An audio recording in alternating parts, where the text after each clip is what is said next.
Welcome back to the Audible Angle. Unfiltered, recorded in front of live studio audience, supported by Bridge Up Brewing. Follow us on X, follow us or subscribe on YouTube, Spotify, iTunes, whatever. And comment if you think we suck. We got a couple super fans out there. Still a lot of direct text follow-ups, which are fine, but then I have to remember them. Comments in the comment section, everybody can see what you're right and let us know we're idiots. Some people like Vanderbilt more than we do. We'll be coming back pretty quick around the corner here with an NCAA Tournament pump up, a little preview maybe on our Calcutta auction planning and budgeting. But first, as we're contractually obligated, we're back to the pack. I'm going to adjust my camera here a little bit. And we're going to blitz through some off-season moves so far. We've talked about some, haven't talked about them all. I think our last round was kind of speculation. And do you remember anything that we got right or wrong on the speculation, Urbs? I think we had talked a little bit, Dilly, about some cornerback additions. We didn't know if we were going to go out and find some via free agency, trade, or just kind of lean on the draft. I think we got that half right or 3/4 right. I don't know. We got one. We'll talk about it today, but I think that was maybe there. I think we also we spent quite a bit of time, to be honest, looking at we need some big guys, some meat in the middle of the defensive line. I think we shored that up. We talked that we needed that, and we didn't have that. We did talk a little bit in the last episode with the Packers about where we have the strengths. The more I thought about it off air, Dilly, I think we're in good shape. I think maybe if we have a little time at the end of the episode today, we should maybe talk about the state of the defense on the Packers. I think that would be an interesting. The more I think about it, Dilly, I don't know what you feel like. I like it. I like where our spot is right now going into the draft. Yeah, you hear some, it's just the time of year it is, if you don't make a bunch of big moves in free agency, they act like you lost free agency. Nobody takes into account, how your roster is built, and it doesn't seem like national punditry kind of gets the fact, at least this time of the year, they'll probably talk about it during the draft, but as boring and unexciting as it is for the fans, sometimes during the draft, the Packers do kind of reload a year in advance. They don't, and sometimes they fail. Someone could say we haven't reloaded that cornerback at least enough. I mean, I think that one's hard to dispute, but you have a pipeline of guys like Morgan. We drafted a tackle and we had 2 starting tackles already, and positions like that where you have a guy coming up, hopefully ready to go. One thing I personally got wrong was, and it wasn't really a prediction, it was just a possibility that Jenkins and Gary would still be sitting out here in the breeze all the way into April and May, and just kind of let them twist in the wind a little bit until we figure out what to do with them. But I was pleasantly surprised, I think, with some decisive action early in free agency. Not as exciting as a big signing or anything, but we pulled the Band-Aid off. What do you think about the Rashawn Gary trade, future 4th-round pick? Yeah, I think on the surface, Dilly, it's an unknown, right? Like, you don't know, but I think Gary he's used up. We didn't see much from him last year, potentially even the year before. It's been probably 3 years till we saw prime Gary, and he leaned on that bull rush. That was kind of predictable. So I don't mind getting a 4th-round pick, but when you look at that, you're like, 4th-round pick. I did a little research for that. Some recent 4th-round picks that have paid off pretty well for the Packers in recent history and most recent history. I mean, we've got some good linemen back there in the 4th round. David Bakhtiari in 13, Josh Sitton in 08, and our good friend Jerry Kramer in 1958 was a 4th-round pick. Maybe even they had 4 rounds. I don't even know how many they had. But just recently, Zach Tom's a 4th-round pick.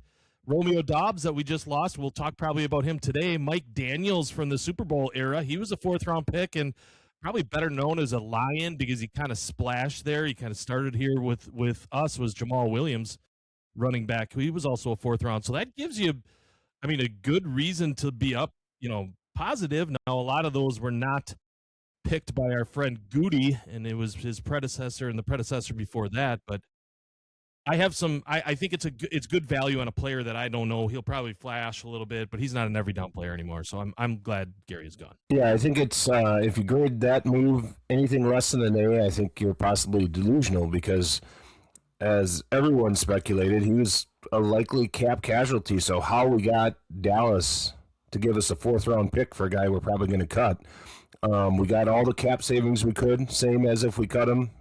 It's the same result with the trade. So good there. And, a 4th-round pick has some value. And like you said, I feel like Evan Williams might have been a 4th rounder too.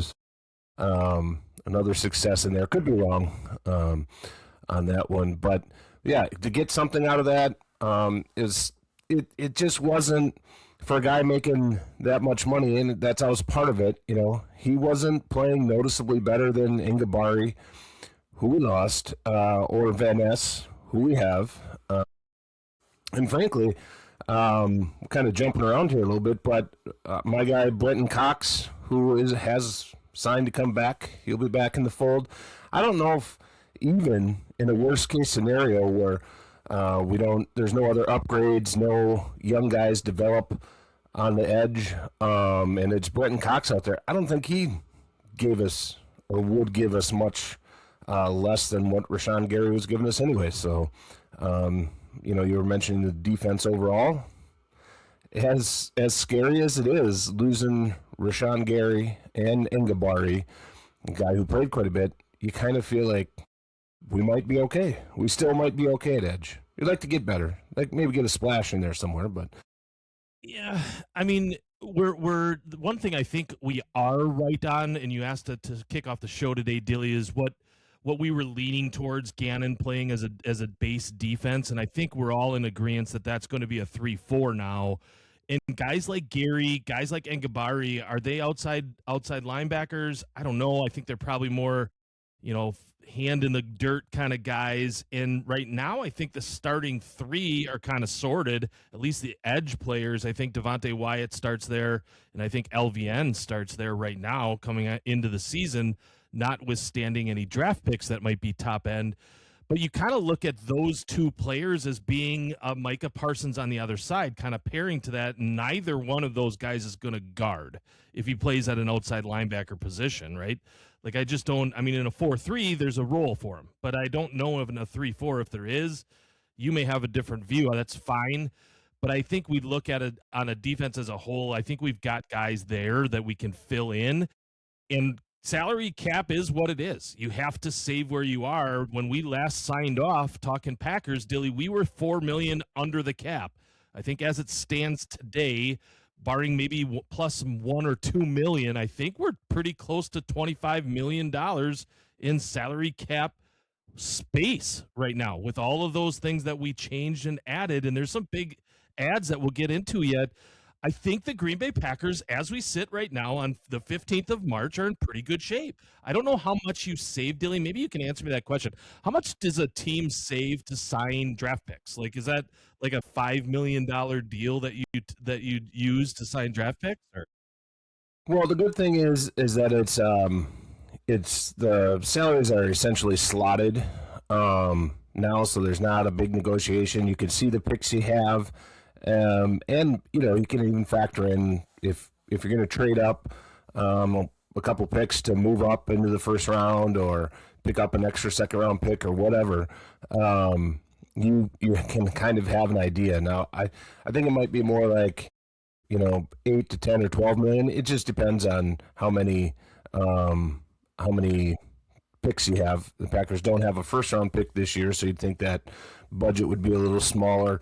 But they kind of have that built-in, and then that 10 or 12 or $13 million number. I believe I've read that might include, a little slush fund for in-season transactions too. But yes, you're right in that. Nobody takes it all the way up to none left, and then you get to the draft, you're like, oh, now we got to cut some guys again because we're signing draft picks. They all kind of factor that in ahead of time.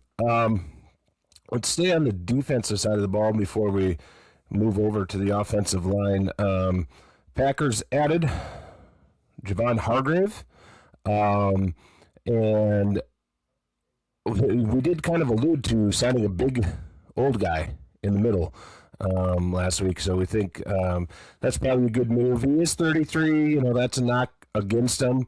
How do you feel about that pick? I assume he'll be I would almost pump the brakes a little bit on 3-4, 4-3. I think we made it. We were correct in making it seem like it's a 3-4, but as everyone else brings up, it's kind of a nickel league anyway. So you're not going to be in. You're under 50%. You're like 30% base defense, I believe, most of the time. So we can think of inside, whether it's in a 3-4 or 4-3. We're thinking Devontae Wyatt, and now we're thinking Hargrave. Was that signing enough? It wasn't a blockbuster signing, and it was somewhat expected. How do you feel about Hargrave? I think it's a great move if you were looking, and I think we were, for a plug-and-play guy. Like, there's not playing nose tackle. That's where he's going to fit, right? Like, I think he's going to be in that if we're playing a 3-4, agreed. Let's be honest. Our 3-4 turns into a 4-3 when Parsons is playing, because I would guess he's going to cover 10 to 20% of the plays that he's in. The other side of that coin is, I think, so Hargrave. I think what we learned here with the internet troubles is we just stay connected, and Urben just keeps talking. I kind of just kept talking there for a little bit, and I'm pretty confident that we got Urben's answer there. The thing I wanted to bring up about Hargrave was that I think a little part of this is oh boy, now the TV's glitching.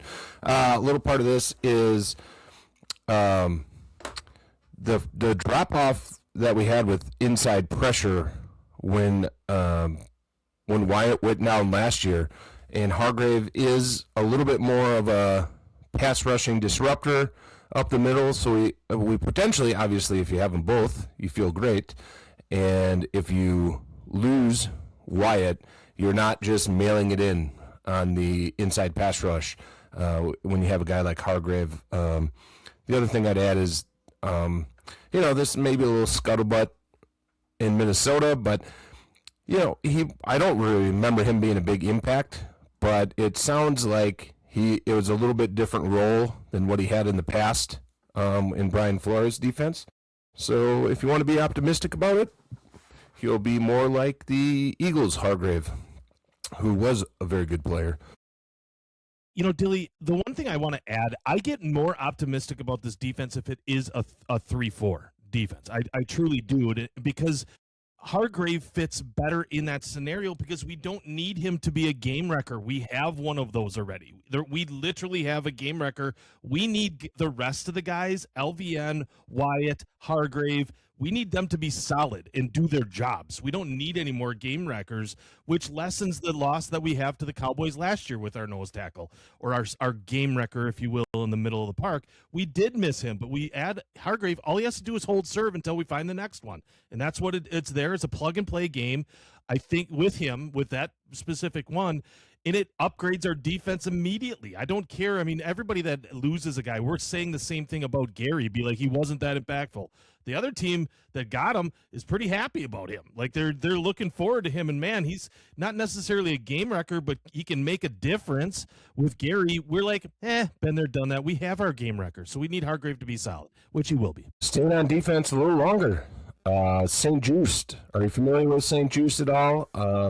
Any excitement level there? I do. I am excited about it, and I'm excited about it how he played for the Chargers last year. I mean, I do remember, I think we all remember him a little bit better as a Redskin, but he had a bounce-back year. It's always good to catch a player on his rise instead of the fall, if you will. And this was a position of need. It was a position of need last year. It probably was a position of need the year before when we let Stokes go.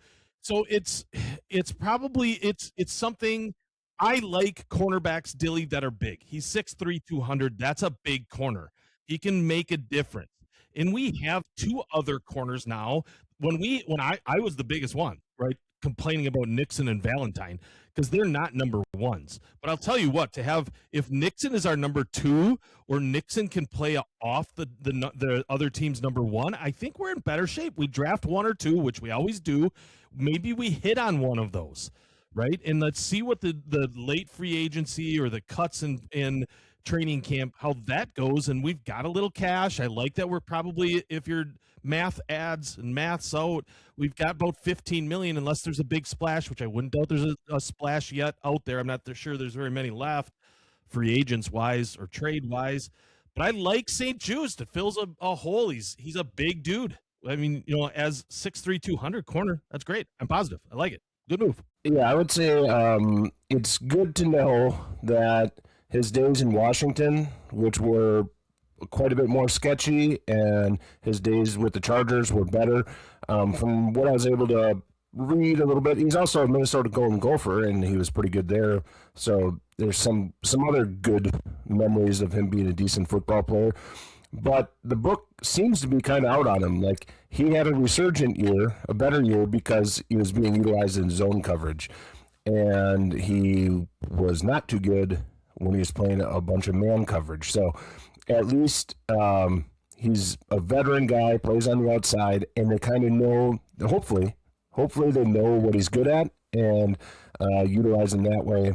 And he can help on a situation where we just also needed depth. We needed some professional players that could play, because, we're down to Bo Melton, who's not even really a corner. Maybe, we'll see if a couple of years of practicing it comes around. And Kamal Haddon had the injury late. I don't know if he's really going to be a factor, especially early in the year. So needed somebody, probably need to draft somebody. And there is often another round of cuts and cap casualties after the draft. You have some teams, kind of like I said with, Gary and Jenkins, who we'll get to, were pretty obvious ones. But there's guys on teams where they're like, our third or fourth edge rusher is making $7 million, and we found a guy in the second round. So move on from that guy. So there'll be cornerbacks.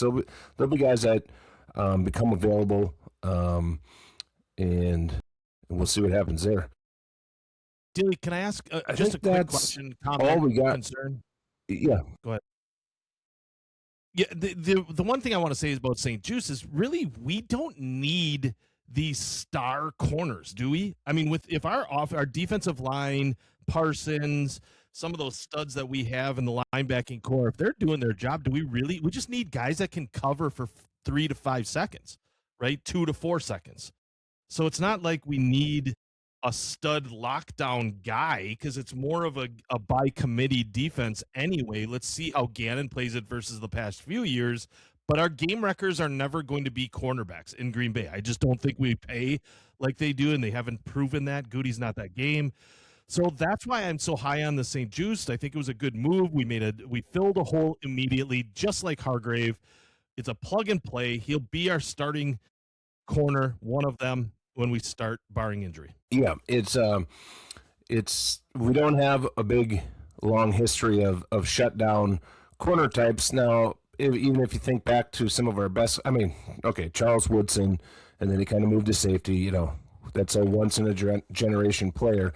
But we kind of got there with Jair for a little bit, a small segment of his career.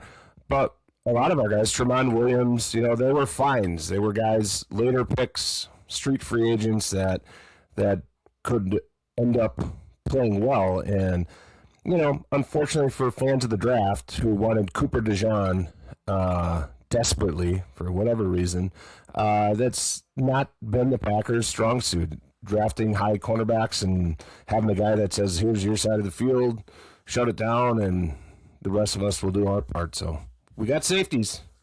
And Real.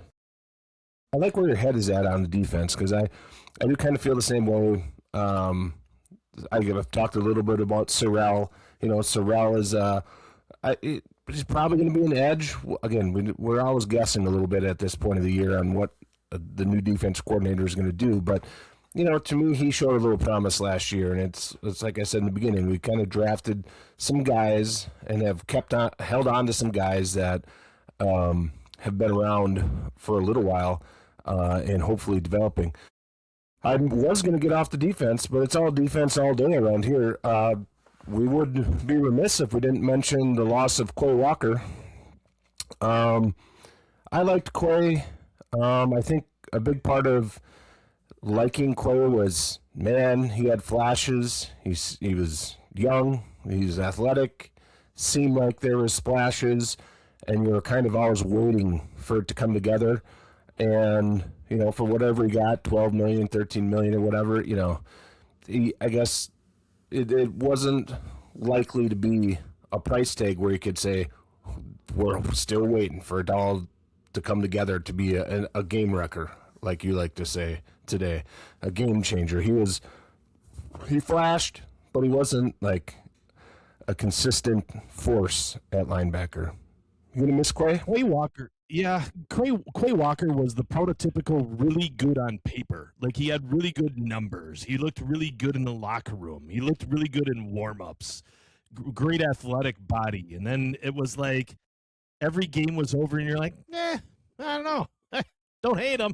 Don't love him. But all right. But we can't keep him at $13 million, to your point. I mean, you're exactly right. I think that a guy like Quay had his issues in cover.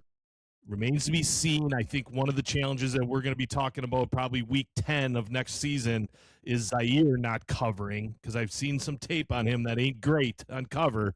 But again, do we really need to be lockdown linebackers? I don't think we do. I mean, I want a guy to fill holes. I want a guy to stop the explosive play, if you will, and we've got safety to do that. I think most of our linebackers can do that.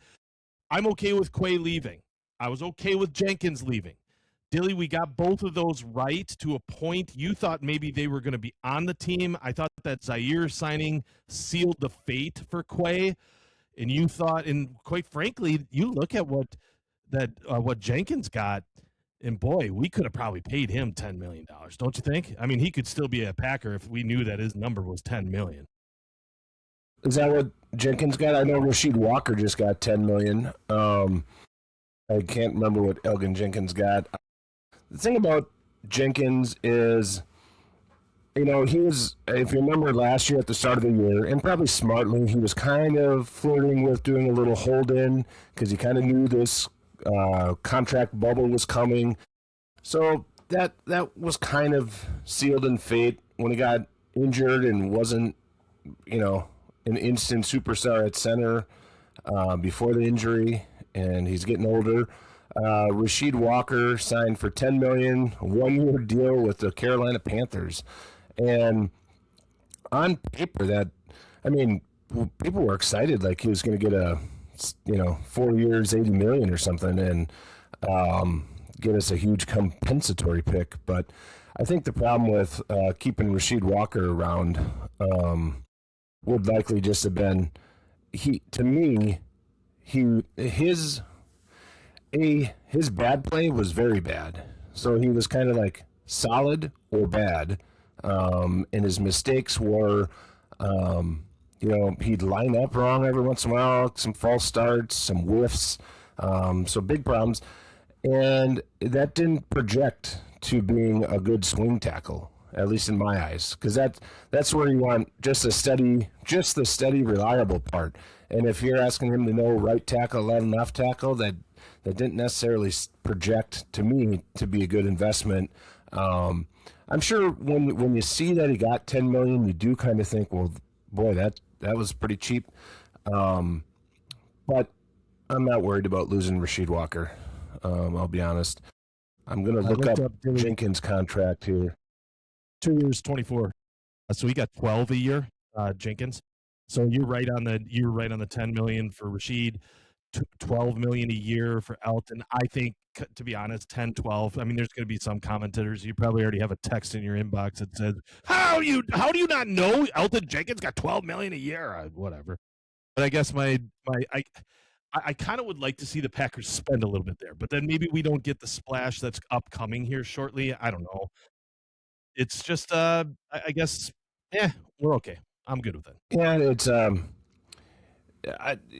he would have had to restructure for less, and I think sometimes too that just becomes an emotional block. Not saying he's just making emotional decisions, but it's different to negotiate for less money with who you're working for now versus taking $12 million a year with a new team that really wanted you, and they're giving you a new signing bonus, and they recruited you and gave you another year on the contract then, because I think you only had one left here, So, good luck to him. Who's most likely, and this is kind of off the beaten path here, but who is your most likely candidate to really regret losing this year? Who is there someone that you think week 8 next year you're going to be thinking, man, that guy apparently was a stud? I will tell you, it's an easy choice for me, Dilly. We haven't talked about him, and maybe this is a good segue. We talked about this in the production meeting. That's why you asked the question, but I'm kind of doing a little peek under the covers, if you will. But I think it's a pretty easy answer, and it's Romeo Dobbs. I think Romeo's going to go and be a number one. He's a bona fide guy. You saw what he could do in our last game, that playoff game. He made some big catches, man. And I think if he's in a scenario where he doesn't have 4 serviceable or really good wide receivers like the Green Bay Packers do around him, and he's that number one or number 2 option on a team, he's going to thrive. Now, that's all relative, too. I think if Jalen Reed goes somewhere, he's going to be a 1 or 2 option. I think if Watson goes somewhere, he's going to be a number 1, number 2 option, and he's going to look good in the right offense. But I do think looking back, we're like, man, maybe we could have paid him, but he got a lot of money, dude. He just wasn't worth it. He wasn't worth it for the Packers and what our wide receiving room looks like today. So we could afford him. Yeah, Dobbs, I'm happy for Dobbs. I think he got into a great situation. I think fans generally really liked Romeo, and, a little sad to see him go.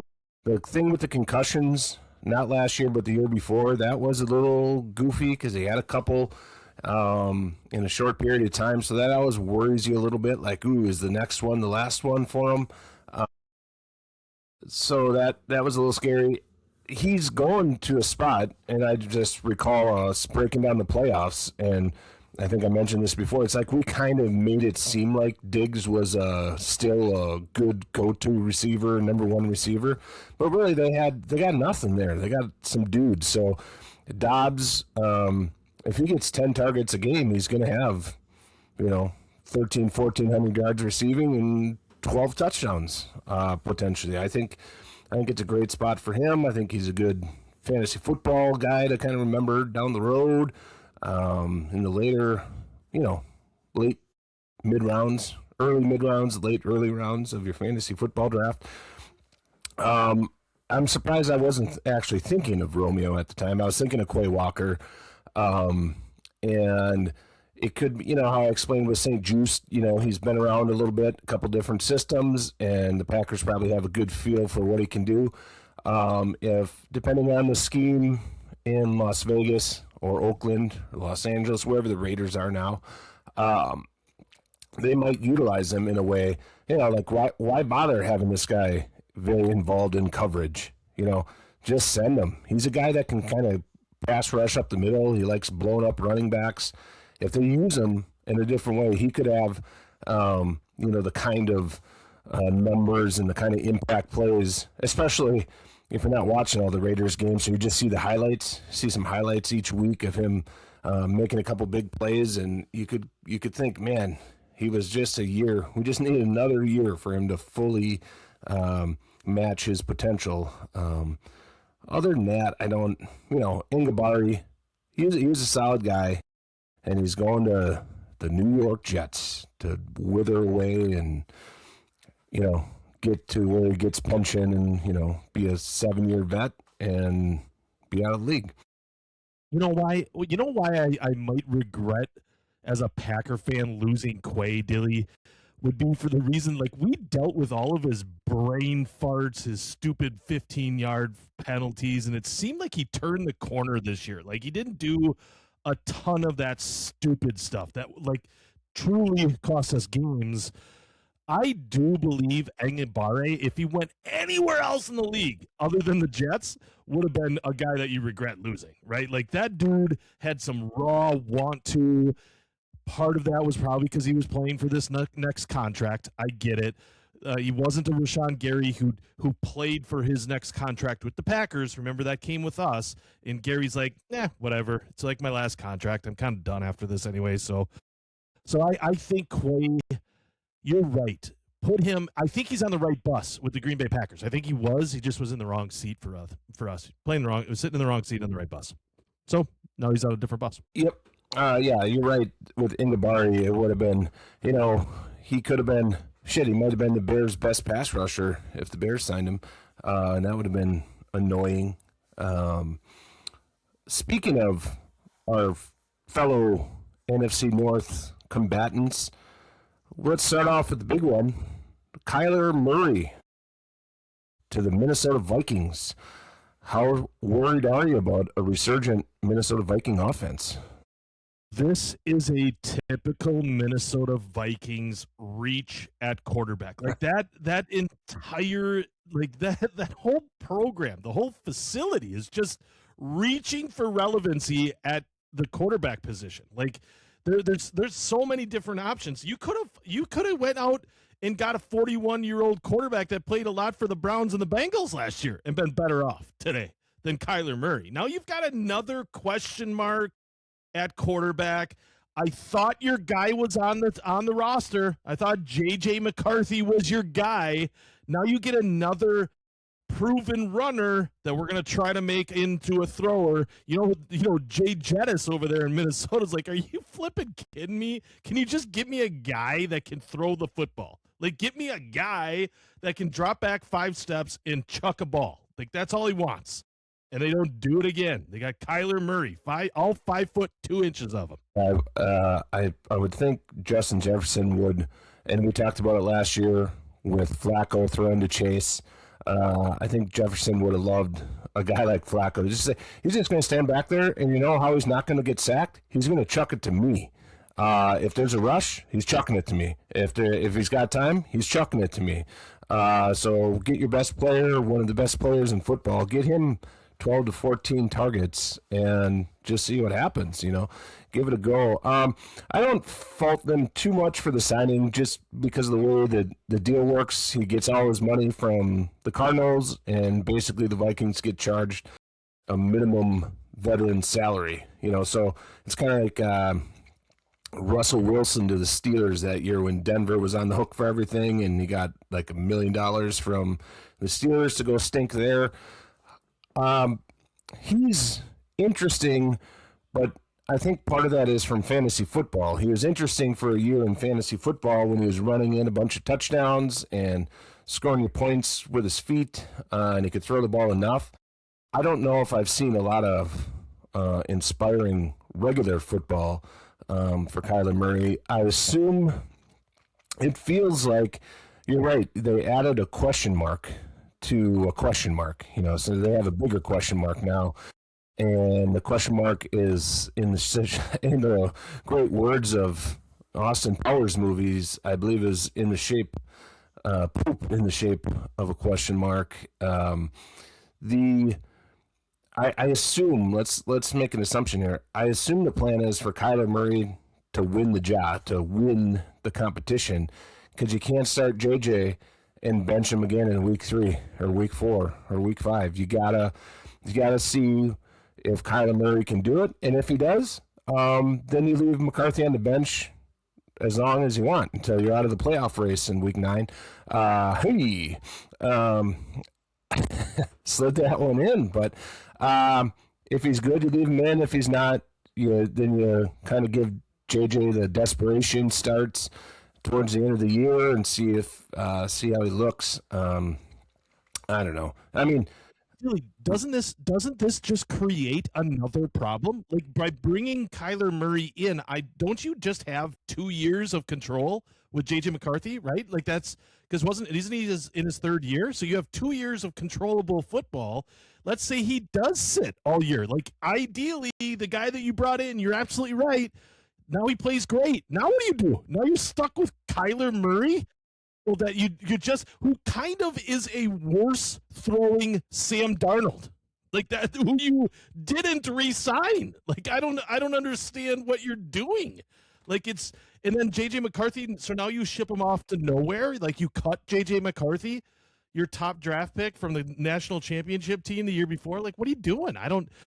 I just don't like it. I love it. I'm a Packer fan. Why would I hate it? I love it. Great choices. Keep being stupid.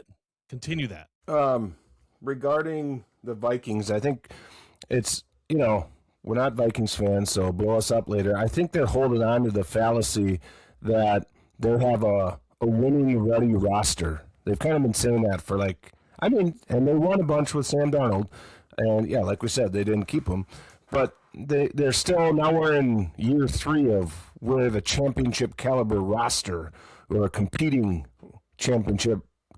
roster if we have a quarterback. And I just don't know if that's true anymore. They lost some guys, obviously Hargrave.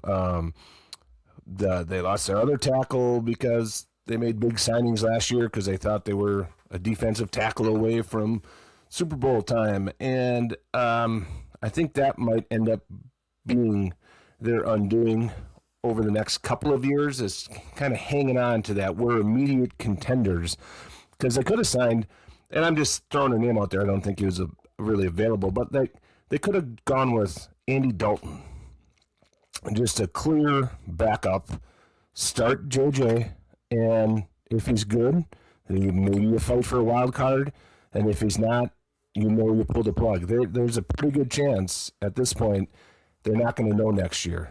And I'm going to look this up. I think Kyler Murray is a 1-year deal, but I'm going to check that as we talk here. Kyler Murray, Vikings deal. If it's a 1-year deal, again, it's kind of the best possible outcome is the Sam Darnold scenario where your guy JJ didn't play. Yeah, he signed a 1-year deal. So how do you keep Murray if he does happen to be okay? Yeah, that's what I mean. Like now you're gonna have to pay too much for Kyler Murray, and you've got JJ sitting there being like, "What happened? I was so good. I thought I was your guy." Well, yeah, you're the guy for the Minnesota Vikings. They don't even know if they have the guy. Like they have the guy in wide receiver, and they haven't went out and got a damn quarterback. So you're like, why are you thinking you're more important than Jay Jettis, one of the best wide receivers to come out of the draft in the last 10 years? And he's going over there to rot. Detroit Lions basically haven't done much, but they signed Isaiah Pacheco. He's kind of another, I said Kyler Murray's kind of a fantasy fiction type of player. Isaiah Pacheco's not really fantasy football gold, but he's fun to watch because he runs like a wild man, and he doesn't really move the needle. Is he better than David Montgomery? Exactly. That's my point. Like, what are you doing? You've got a known entity that David Montgomery and Jahmyr Gibbs are great together, right? They're amazing. And now you bring in Isaiah Pacheco, who's great one day and horrible the next 3, and then great on the 4th day, the 4th Sunday, and then sucks for the next 2. Like, where was he? Was it because the Chiefs were no good last year? Maybe, probably, but doesn't do any better or any worse than David Montgomery. Jahmyr Gibbs is your guy. So I guess this is okay, we didn't want to pay David. We'll pay Isaiah. Yeah, and what you need with Jahmyr Gibbs, yeah, the scary part is maybe they will do what they should have been doing, which is give Gibbs the ball, all the carries, instead of messing around with anybody else. But the factor is Montgomery was pretty much always available when they needed him, and Pacheco has a history of, again, it's fun, but then he breaks his leg, and then he breaks his shoulder because he runs super hard into contact and gets beat up. And so it's, if Gibbs, heaven forbid, goes down, heaven forbid for the Vikings, or the Lions, goes down, maybe they have 2 good weeks at Pacheco, and then he's banged up, and then they're done. So not a big needle mover for me. Bears, there's not a lot to talk about with the Bears. They lost some dudes and got some medium dudes. I mean, they traded for Garrett Bradbury. Not good. All right. the Bears are probably saying, let's be honest, the Bears are probably saying we've got the team, the majority of our team is on our roster. And I love that mentality for Chicago Bear fan. Like, I love it because that team for you last year got you all the way to the NFC Championship. It absolutely did, right? On the heels of 9 last drive wins. Congratulations. Let's see that repeat itself. It's not going to. And I'll tell you right now, the rest of the NFC North is getting better because the Lions aren't going to play as bad. And the Vikings, although will be on the bottom, will surprise someone in the division in 1 or 2 games next year because every team in the North does it. Well, and let's be clear on one thing on the Vikings. I got 2 things. Well, I'll start with the Bears fan. Like, I understand that you could. I just said, you lost some medium guys. You got some medium guys signed. I understand you could say that about the Packers. You lost guys and brought back, Zaire, whatever, linebacker, and Hargrave, an old defense. We didn't exactly shock the world with free agency, but let's remember the Packers never do or rarely do win the offseason. The Bears are built upon being the offseason champions every year, and now they're offseason fizzlers. We'll see if the squad they had last year was enough. Now, to be clear on the Vikings, technically, I will say their quarterback situation is better than it was last year. So I guess as a Viking fan for this year, yeah, you're technically better at quarterback than you were before because you had J.J. McCarthy, not good, and injured, and basically nothing else. Carson Wentz for half a weekend in Europe, whatever. You should be better at quarterback this year, but you lost a lot too in your cap management scenarios. So NFC North overall, we could take some outside criticism. We're Packer optimists. We're talking about rookies that most of the country forgot we drafted. Brandon Sorrell in whatever round a year ago. They don't even care about that. They don't care about Brenton Cox. They don't even know how to say St. Juste's name correctly. I don't know if I am, so I understand. From the outside looking in, probably the entire NFC North is pretty like, meh, meh.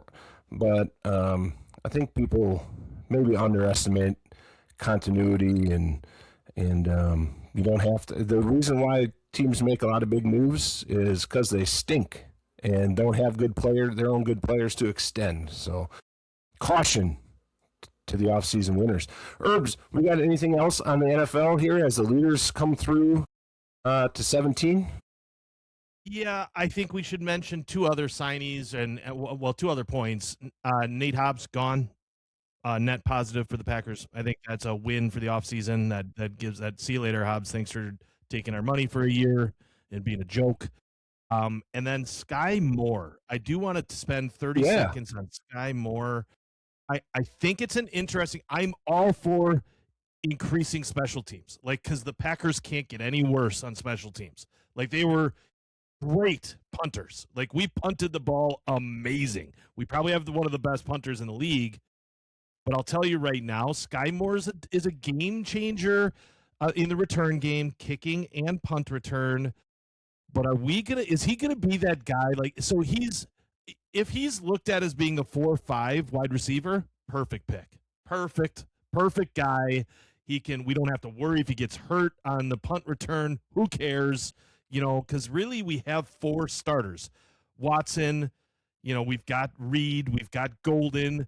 Arguably, Golden is going to should be used more. I mean, he steps right into Dobbs' role or better. And we've got some good. Dontavian Wicks is our 4th guy, and then so Sky Moore comes in and he can be in that he can be that number 5 guy, and he's got wheels. If he gives us anything on the punt and kick return, win. Yes. Remind me to do a quick golf sidebar here after my answer on. Let's stick with Sky Moore. Sky Moore, I like it a lot because I like that you have a return guy that you say you're the return guy. Go out there, be the return guy, kicks and punts. as far as offensive contribution, you're right. He's going to be 5 or 6. We got Savion Williams, who I'm not that excited about, if we're just being honest. But again, as a 5th receiver or 6th receiver, I'm fine with Savion Williams. And I would think Sky Moore, as far as the offense goes, I think him and Savion Williams are going to have a similar type of role, and it'll depend on what they're asking to do. Sky Moore, smaller, presumably shiftier. Savion Williams is a big dude, and we like big dudes. But they're probably going to have a similar set of plays, and it just depends on who's executing them, and if it's a play for motion across, motion back, and you want your shifty guy in there, that'll be Sky Moore. If you want, so I don't think they're factors on offense. Who else did we bring up? Oh, Nate Hobbs, getting rid of Nate Hobbs. It just goes into the maybe the surprise of the offseason for me is that the Packers made 3 definitive moves in situations where you kind of thought, Nate Hobbs is a classic. Well, sunk cost fallacy. It's just it's going to be so much dead money, we might as well keep him. They cleared the decks. They cut Jenkins. They traded Gary right away. I thought normal protocol would be let all this stuff hang around and see what happens, see who we draft. Do we need Hobbs? I like to pull the Band-Aid off on all those and just move on. Ready for my golf sidebar as we close out? Let it rip. During the internet fiasco which has become the norm for me, I turned off golf for a while, so I wasn't streaming. I turned it back on. What the hell happened to Urben? He was like 13 under in the lead, and went swimming a little bit. Went swimming. This is a fun tournament to watch, especially with 17 and 18 as the enders. You can really follow it up pretty handily. It's fun to see some of these dudes with some doubles. I forget who it was. Somebody had a quad, I think, today. It's like, wow. That's like Jim Dillenberg out there on this 138-yard par 3 today, I think. It's a pitching wedge for everybody. How can they not just land it in the middle and putt it twice? Come on, guys. Personal side, Dilly, I think I mentioned I picked up 2 gap wedges. Still waiting on the last one. Got the 56 degree. Waiting on the 46. Currently, when we're going to get half a foot or another 8 and 10 inches of snow. It's hard to get excited about golf again, but just one more day, and then we get it back into the 40s. Yeah, and then 50s end of the week, and by the end of March, we should be searching the interwebs for open courses or open driving ranges at the very least. Urbs, we'll see you back here in about a couple hours for NCAA Madness. Yeah, baby. Selection show imminent. 5 minutes. Get on it. See you soon.